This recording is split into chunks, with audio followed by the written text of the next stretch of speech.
بسم اللہ الرحمن الرحیم، السلام علیکم، میں ہوں سیبی کاظمی، آپ دیکھ رہے ہیں فیس بک اور یوٹیوب۔ 16 جون منگل کا دن ہے اور جو ابھی تک کی بڑی خبریں آئی ہیں وہ میں آپ کے سامنے رکھوں گا۔ پہلے خلاصہ آپ کو بتا دوں، ایران امریکہ معاہدے پر وہی ہوا جو کل میں نے آپ کو بتایا تھا۔ امریکہ اسرائیل کھل کر آمنے سامنے آگے۔ معاہدے کو ختم کروانے کے لیے اسرائیل کی ٹرمپ کے خلاف ایپسٹین فائلوں کا وہ مواد جو اب تک سامنے نہیں آیا، لیک کرنے کی دھمکیاں، ٹرمپ ایڈمنسٹریشن میں کیوں کھلبلی مچی ہے کہ بہت سے لوگوں کے نام ہیں۔ اور امریکہ کی آج تاریخ میں سب سے مہنگا ترین جہاز بھی جس نے ایران پر بمباری کی، B-52 اپنے عملے سمیت 8 افراد وہاں اس میں مارے گئے اور بڑا سوگ مچا ہوا ہے۔ ٹرمپ کو بھی بڑا دھچکا، یورپ پہنچتے اتحادیوں نے جو استقبال کے لیے کوئی رہنما ہی نہیں بھیجا۔ 2 روزہ اجلاس ہے آج، اگلے سربراہ سمیت بڑے اہم معاملات کیا ہیں وہاں کے، اور اس کے ساتھ جو اس وقت یوکرین کی جنگ بڑے عروج پر پہنچی ہوئی ہے، یوکرینی صدر پیوٹن سے براہ راست ملاقات کی التجا کر ہے۔ پاکستان کے بہت سے اہم معاملات آپ کے سامنے آج رکھنے ہیں، تفصیل سے سنیے گا۔ 1 مہینے کا نوٹس اسٹیبلشمنٹ کی طرف سے آ گیا ہے حکومت کو۔ مذاکرات کے دعوے دار شہباز شریف فیلڈ مارشل کو امریکہ نے نائب صدر نے لال جھنڈی دکھا دی۔ ثالثی مذاکرات کے تمام معاملات سے ٹیشو پیپر کی طرح استعمال کرنے کے بعد فارغ کر دیا۔ اور کشمیر میں آج عوام کا 7واں دن ہے اور تحریک انصاف کا جڑیالہ کے باہر دمادم مست کلندر بھی ہے، ہزاروں کا دھرنا ہوگا۔ پہلا آفیشیل ٹریلر ہے، تاریخ 7 مارچ کا اعلان کیا ہوگا، تیاریاں کیا ہیں اور اسٹیبلشمنٹ کیا کرے گی۔ DGSPR کی آج پریس کانفرنس بھی ہے۔ تفصیل سے تمام خبریں آپ کے سامنے رکھتا ہوں۔ سب سے پہلے تو کل میں نے آپ کو بتایا تھا ایران امریکہ معاہدے پر جس کے اثرات پاکستان میں آنے براہ راست، اس میں پہلا وار نیتن یاہو ٹرمپ شروع ہو گئے۔ اسرائیل میں رجیم چینج آپریشن کی باقاعدہ بنیاد رکھ دی گئی ہے۔ وہاں آنے والے وزیر اعظم نفتالی بینٹ نے اعلان کر دیا کہ میں اگر وزیر اعظم اب منتخب ہونے لگا ہوں اور نیتن یاہو کا دور ختم ہے، 30 سال سے وہ اس کھیل کا حصہ اتنی جلدی جائے گا نہیں، اس نے بڑا وار کر دیا۔ نیتن یاہو نے سرکاری بیان اس نے ویڈیو میں جاری کیا کہ ٹرمپ کی جو ڈیل سے وہ متفق نہیں ہے، اسرائیل کے اپنے مفادات ہیں اور امریکہ کے اپنے مفادات ہیں، یہ معاہدہ ٹرمپ نے کیا ہے، اس کا فیصلہ ہے، ہمارا فیصلہ نہیں ہے، ہم اپنے مفادات کا خود تحفظ کریں گے۔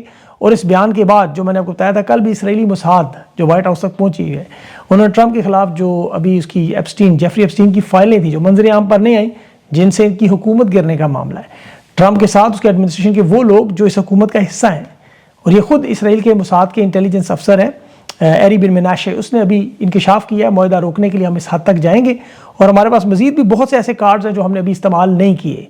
یعنی اب یہ معاملہ بڑھے گا اور یہ معاملہ بڑھنے کا پاکستان پہ اثر آنا ہے، یہ ذہن میں رکھیے گا۔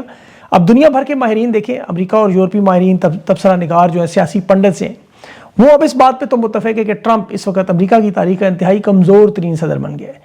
ایران جنگ نے اسے سیاسی طور پر مکمل طور پر تباہ کیا ہے۔ ایران پر جو حملہ تھا وہ تاریخ کی سب سے بڑی مسکیلکولیشن جیسے پاکستان میں ہوئی۔ اب ڈونلڈ ٹرمپ اور امریکہ اس وقت پوری دنیا کے سامنے جو نقصان پہنچا ہے اس میں ایران ایک طرف تو چوتھی طاقت بن چکا ہے، وہ آپ جانتے ہیں، لیکن امریکہ کی تاریخ کا جو اسے سب سے بڑا بلنڈر قرار دیا جا رہا ہے کہ ایران کے ساتھ ہونے والا یہ جو معاہدہ ہے، یہ ٹرمپ انتظامیہ کا ایک خاموش اعتراف شکست ہے، اور اس بات کا ثبوت بھی ہے کہ اپنے تمام جو جنگی اہداف انہوں نے رکھے تھے وہ ناکام رہے۔ اس میں مطلب جنگ روکنے اور آبنائے ہرمز جو کھلوانے کے علاوہ کوئی اور اتفاق نہیں ہوا۔ یہ 60 روزہ معاملات جنگ بندی کے سارے ادھر چلے گئے۔ آبنائے ہرمز جنگ شروع ہونے سے پہلے بھی کھلی تھی، دوبارہ کھلوانا اس کو کوئی کامیابی نہیں ہے۔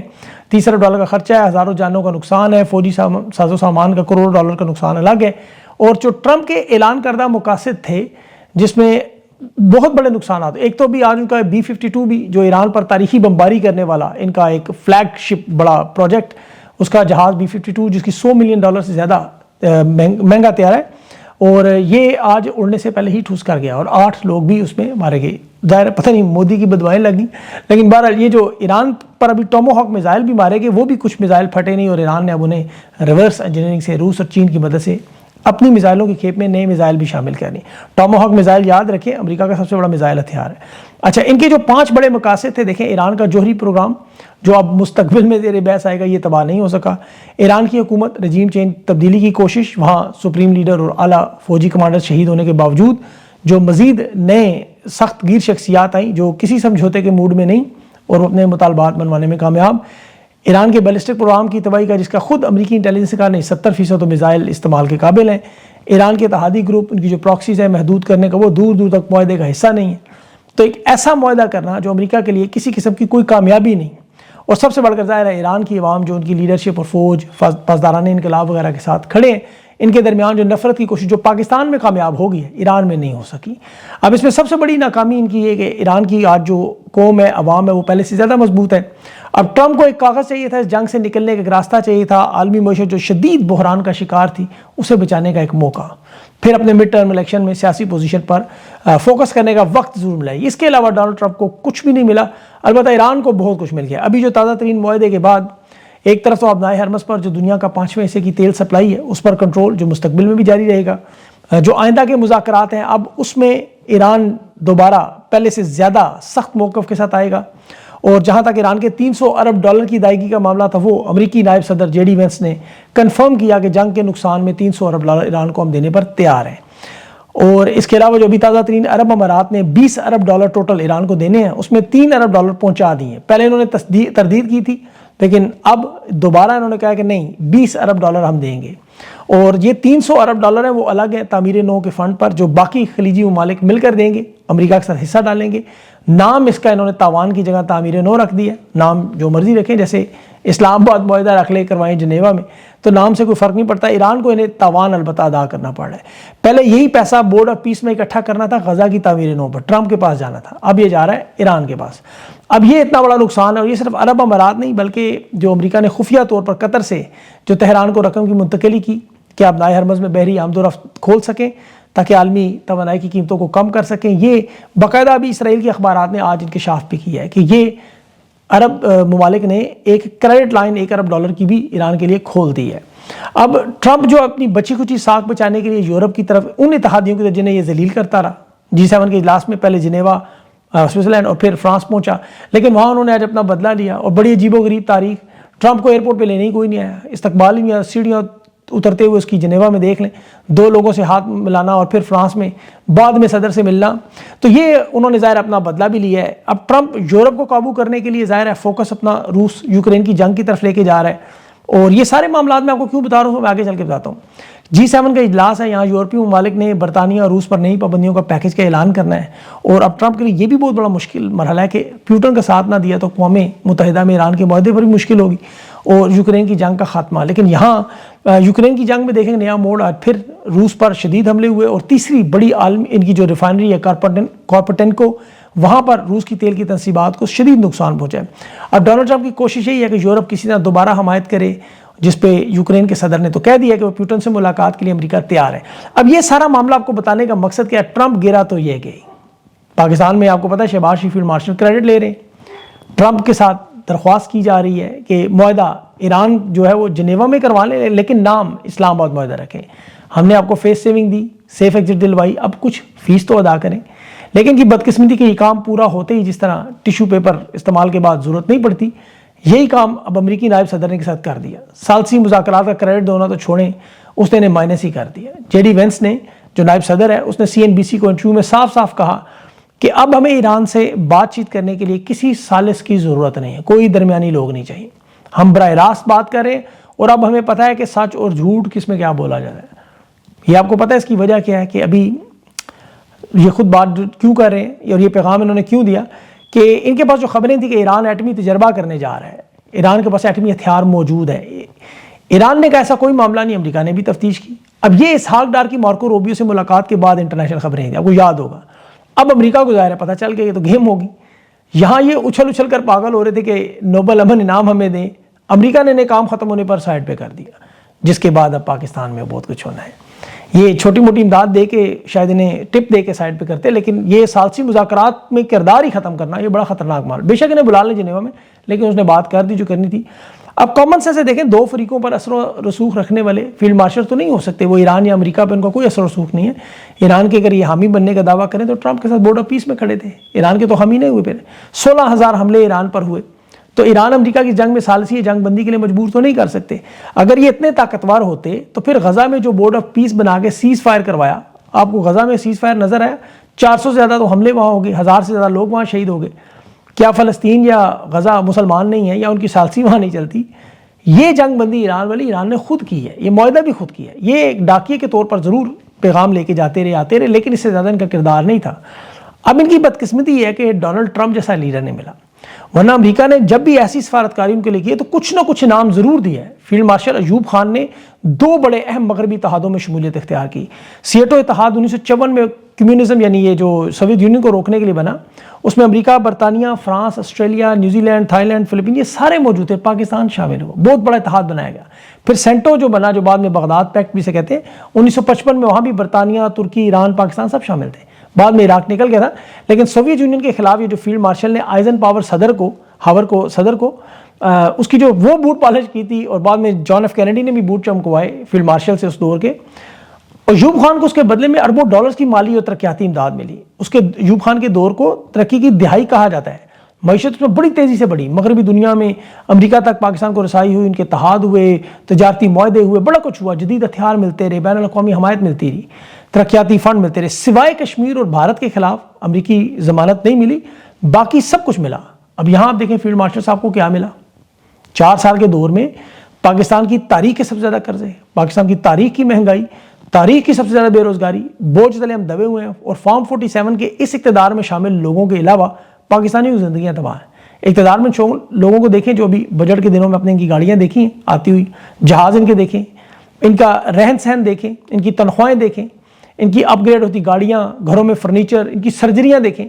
تمام خاندان کے لوگ ان کے سرکاری نوکریوں پر, اعلیٰ عہدوں پر, سوائے پاکستانیوں کی جن کی نے تباہی پھیر دی. اب فارم 47 کے لوگوں کو اب معاملات کا اندازہ ہو چکا ہے.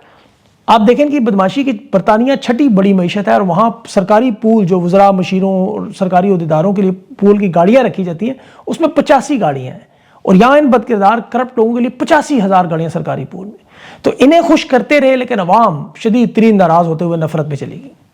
اور کیونکہ اب ان کو اندازہ ہوا کہ معیشت تو کنٹرول میں نہیں, امن و امان کنٹرول میں نہیں, سیاسی استحکام کنٹرول میں نہیں, تو مجبور ہو کر اب حالات کس نہج پہ پہنچے کہ اب اسٹیبلشمنٹ نے پیغامات دینے شروع کر دیے, جو ہمیشہ ہوتا ہے کہ ہمارے پاس مارشل لا کے علاوہ کوئی دوسرا راستہ نہیں. ان کے ترجمان فیصل واڈا نے اعلان کیا کہ 1 مہینے کے اندر نواز شریف زرداری جو عمران خان کے پیچھے کھڑے ہوں گے کنٹینر پر, یعنی خان کی رہائی کی بھی وہ بات کر رہا ہے, اور نواز شریف اور زرداری کو اسی حکومت سے رخصتی کی اعلان بھی کر رہے ہیں. اچھا, یہ بات آپ نے گزشتہ دنوں میں بہت سارے لوگوں سے سنی, نون لیگ کے, اپنے پیپلز پارٹی کے اپنے لوگوں سے. اب چونکہ ان کے پاس عوامی حمایت نہیں ہے, اور یاد رکھیں یہ صرف فارم 47 کے بینیفیشری ہیں, یہ براہ راست جرت نہیں کر سکتے جنہوں نے اس نظام میں انہیں لائے. رانا ثناء اللہ نے جو اعلان کیا کہ تحریک انصاف اگر ایک امتحان میں پاس ہو, یعنی اس بدترین ظلم اور جبر کے اس لیول میں ایک امتحان پاس کرے, کیا امتحان کے 10,000 لوگ اڈیالہ جیل کے باہر لے آئے, ہم ان کا ساتھ دینے پہ تیار ہیں. 10,000 بندے. ویسے تو میوزک کنسرٹ ہو, پی ایس ایل کا کوئی میچ ہو, کوئی درگاہ کے باہر لنگر کھول دیں تو غربت اتنی ہے لوگ 10,000 اکٹھے ہوئے تھے, لیکن حالات انہوں نے اس طرح کے بنائے کہ انہیں اندازہ کہ 10,000 لوگ اکٹھے کرنا بھی مشکل کام ہے. اسی لیے سیاسی کندھا مانگ رہے کہ کندھا ملے, اقتدار کمزور ہے, سیاسی حمایت ہمیں ملی تو پھر ہم چڑھ دوڑیں گے. یہ ایوب خان, یحییٰ خان, ضیاء الحق, پرویز مشرف سب کے ساتھ یہ ہو چکا ہے. جو ہی کمزوری کے آثار نظر آئے, سیاسی بقا کے لیے سیاسی جماعتیں ساتھ چھوڑتی ہیں. اب ان کی بدقسمتی ہے کہ عمران خان سے ہاتھ نہیں ملاتا, ورنہ یہ آج سب اکٹھے ہو جاتے. حالات جو اس وقت دیکھیں فیلڈ مارشل کے لیے, پاکستان کے لیے کتنے خطرناک ہیں کہ جب سے انہوں نے عمران خان کو ہٹایا, اقتدار سے اغوا کیا, مسنگ پرسن بنایا, عمران خان پاکستان کے سب سے مقبول ترین رہنما بن گئے, تو فیلڈ مارشل پاکستان کے سب سے غیر مقبول آرمی چیف بن گئے. حالانکہ ہندوستان کے ساتھ جنگ جیتے ہیں, اتنا بڑا معاملہ تھا. اگر اس وقت عمران خان کو رہا کرتے, عوامی حمایت حاصل کرتے, تو راتوں رات پاکستان کے ہیرو بن جاتے. لیکن ظاہر ہے وہ نہیں ہوا, اس میں انہیں کامیابی پھر نہیں ملی. یہ پھر ایران جنگ میں اپنے آپ کو عالمی مدبر اور سفارتکار کے طور پر پیش کر رہے ہیں کہ میں نے پاکستانی سیاست پہ جیسے قابو پایا, عمران خان کو قید کیا, تحریک انصاف کو تباہ و برباد کیا, اب دنیا میری طرف دیکھے. لیکن بدقسمتی ان کی کہ جن کے ساتھ یہ جڑے, ڈونلڈ ٹرمپ دنیا میں سب سے زیادہ نفرت کرنے والے شخص, نیتن یاہو کے بعد دوسرے نمبر پہ. تو ایسے 2 قابل نفرت لوگوں کے ساتھ کھڑے ہو کے بورڈ آف پیس میں, مذاکراتی عمل میں انہیں بجائے فائدہ ہوتا نقصان ہوا. آپ دیکھیں نا ان کا صرف بنایا ہوا سیاسی نظام ہے, اس میں عدم استحکام کس عروج پر ہے کہ عمران خان تو اغوا ہے, مسنگ پرسن ہے, پارٹی کی نشستیں بھی چھین لی, فارم 47 کی حکومت بھی بنا لی. لیکن اب معاملہ کدھر پہنچ گیا کہ اس وقت اس حکومت کے پالشی مالشی, اردلی لیلے, سلوٹ مار ان کے ساتھ کھڑے ہیں. شہباز شریف کی سب سے بڑی حمایت ہے, وہ سب سے بڑا اس وقت چمپو چماٹی میں آ گیا تھا, پاکستان کی تاریخ میں کوئی نہیں. لیکن فیلڈ مارشل کے ڈرائیور سے زیادہ نظر نہیں آتا. فیصل واڈا نے کیا کہا, آج پھر ایک ڈرائیور ہے اور فیلڈ مارشل کی مرضی ہے صبح جس کو مرضی ڈرائیو کے ساتھ لے جائے. اب اس شہباز شریف کی وزارت عظمیٰ کا سب سے بڑا جو امیدوار ہے وہ سالہ صاحب ہے. اور وہ کون ہے دیکھ لیں, وزیر داخلہ, جس کا کام وزیر داخلہ ہے لیکن وہ کام وزیر خارجہ ہی کر رہا ہے. ووٹ ایک بھی نہیں, سپورٹ ایک بھی نہیں, لیکن سینیٹر بھی بن گیا. کرکٹ کے علی بے کا نہیں پتا لیکن کرکٹ بورڈ کا چیئرمین بھی بن گیا, کیونکہ کوالیفیکیشن ہے, بھائی صاحب کا سالہ ہے. اب اسحاق ڈار کا جس طرح بیٹا علی ڈار مریم نواز کی بہن کو میرا مطلب ان کے ساتھ شادی ہوئی ہے ان کی، تو سب سے بڑا عہدہ اس کو ملا ہوا ہے. اب یہ سالہ صاحب انوئی صاحب اس وقت بڑے بڑے عہدوں کے امیدوار.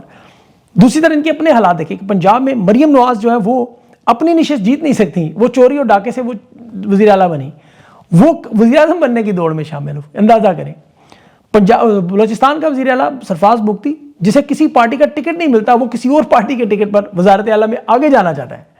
مراد علی شاہ کو سندھ میں ہٹانے کے لیے بلاول کے سامنے نئے امیدوار اپنے سی وی رکھ رہے ہیں کہ اس کو فارغ کریں، مجھے لے کر آئیں. خیبر پختونخوا میں یہاں علی مین گنڈا پور سہیل افریدی کو ڈلانا چاہتا ہے. اور الیکشن میں اس وقت ان کی عوامی سپورٹ کی یہ حالت ہے کہ یہ خود ان کا ترجمان فیصل واڈا معاف کیجیے کہہ رہے ہیں کہ گھوڑا بھی آپ کا، گدھا بھی آپ کا، امپائر بھی آپ کا، پھر بھی آپ ہار جائیں تو فیلڈ مارشل کیا کریں. تو عوامی سطح پر یہ حالات ہیں. اور پھر اوپر سے کشمیر کے حالات دیکھیں کہ وہاں 9 جون کو باقاعدہ احتجاج شروع ہوا، 7واں دن ہے، وہ عروج پر پہنچ چکا، اور محرم کا مہینہ ہے، وہاں یزیدیت کا مظاہرہ انہوں نے شروع کر دیا. منگلا کے مقام پر پنجاب پولیس نے کشمیریوں کی جو اشیاء خوردونوش کے ٹرک تھے وہ روک لی، سامان نہیں جانے دیتے. مطلب انہوں نے مقبوضہ کشمیر کو بھارت سے آزاد کروانا تھا. یہاں خوراک کی ترسیل کشمیریوں کے لیے روک دی، پانی خوراک روک دی، اور روکی بھی کس نے؟ وہ بھی حافظ قرآن. اب یہ معاملہ بالکل بلوچستان کی طرح بنا ہوا ہے. جیسے وہاں کسی زمانے میں سرداری نظام ہے، آپ کو یاد ہوں گے، کبھی ایک سردار پارلیمنٹ میں جیت کے آتا تھا، پھر اس کے بعد دوسرا آتا تھا. تحریک انصاف جب آئی، وہاں عوامی شعور آیا، تو پھر وہاں لوگوں نے عوامی طاقت سے یہ معاملات بدل دیے. مشرف سے پہلے کے بلوچستان میں جو تباہی و بربادی تھی، سے عمران خان کی حکومت آئی تو وہ ٹھہراؤ آیا، مسلح جدوجہد رکی. اب یہ بلوچستان کو بالکل مقبوضہ کشمیر کو بلوچستان بنانے پر تیار ہو گئے. اب خدا نخواستہ یہاں بھی مسلح جدوجہد شروع ہو سکتی ہے. دیکھیں مقبوضہ کشمیر میں بالکل یہی حالات تھے جو آج آزاد کشمیر میں ہے. 9 دن سے اس وقت راولہ کوٹ میں کرفیو لگا ہوا ہے، 8 دن سے شٹر ڈاؤن ہڑتال ہے، انٹرنیٹ موبائل فون سب بند ہے، خوراک اب انہوں نے بند کر دی. اب کشمیری رہنما یہ کہنے پہ مجبور ہو گئے کہ اب ہمیں کشمیر کے لیے تجارت کے لیے متبادل راستے ڈھونڈنے پڑیں گے، نہیں بھارت کے ساتھ لین دین، ہمیں پاکستان کی مالی مدد اور لین دین کی ضرورت ہی نہیں. اب یہ خواجہ مہران کی کل کی میں تقریر دیکھ رہا تھا، اس نے کہا کہ ہم کشمیریوں کو بلوچستان یا پختونخوا کی طرح آپ کچل نہیں سکتے. ہم نے بھی پرامن ڈنڈا اٹھایا ہوا ہے. ڈنڈا تو پرامن ہی ہوتا ہے. ابھی دیکھیں آسٹریلین پرائم منسٹر نے کتنا پرامن ڈنڈا اٹھایا. CCD نے قتل عام کرنے والے بچی کی قبر پر وہ پھول ڈالنے پہنچ گئے، ان کا سربراہ تعزیت کے لیے پہنچا، اسے معطل کیا جا رہا ہے کیونکہ ڈنڈا ہے. اب تحریک انصاف کی باری بھی آ جا رہی ہے، دیکھتے ہیں اب یہ کشمیری بنتے ہیں پرامن 3 سے 7 بجے پرامن والا ڈنڈا جو ہوتا ہے سیاسی ڈنڈا وہ اٹھاتے ہیں نہیں. اگر سہیل افریدی 26 نومبر آج کراس کر گئے، یعنی 26 نومبر آپ کو پتہ ہے کیا واردات ہے، تو ہزاروں لوگوں کا دھرنا ہے وہاں، تو پھر یہ مجبور ہوں گے ظاہر ان کی بات ماننے میں.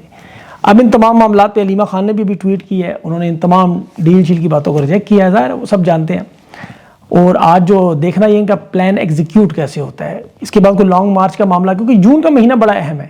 اب یہاں 2000 لوگوں کا دھرنا بھی ہے، پھر DGSPR کی 2 بجے پریس کانفرنس بھی ہے، اس میں بھی ظاہر ہے وہ پھول برسائیں گے فیلڈ مارشل کے اوپر اور وہی سارا معاملہ. لیکن اصل بہت سارے معاملات اس میں وہ کچھ کریں گے بات کشمیر کے حوالے سے بھی، اور اس کے بعد پھر آپ کو پتہ ہے دوسرے ویلاگ میں بڑی تفصیل سے آپ کے سامنے وہ حقائق کہیں گے. اب بہت کچھ ہو رہا ہے اس وقت، لیکن اللہ سے دعا بھی سیاست کریں کہ اللہ تعالیٰ پرامن انداز میں ان لوگوں کو رخصت کرے. ان کی رخصتی کے معاملات تو بنتے ہوئے نظر آ رہے ہیں. آپ دیکھیں کہ اوپر والے کی کیا مرضی ہے، کہ انسان کی چاہت اور ہوتی ہے، اللہ کی چاہت ہوتی ہے، اور ہونا وہی ہے جو اس کی چاہت ہے. اپنا خیال رکھیں. مجھے اگلے ویلاگ تک کے لیے اجازت دیں. اللہ حافظ.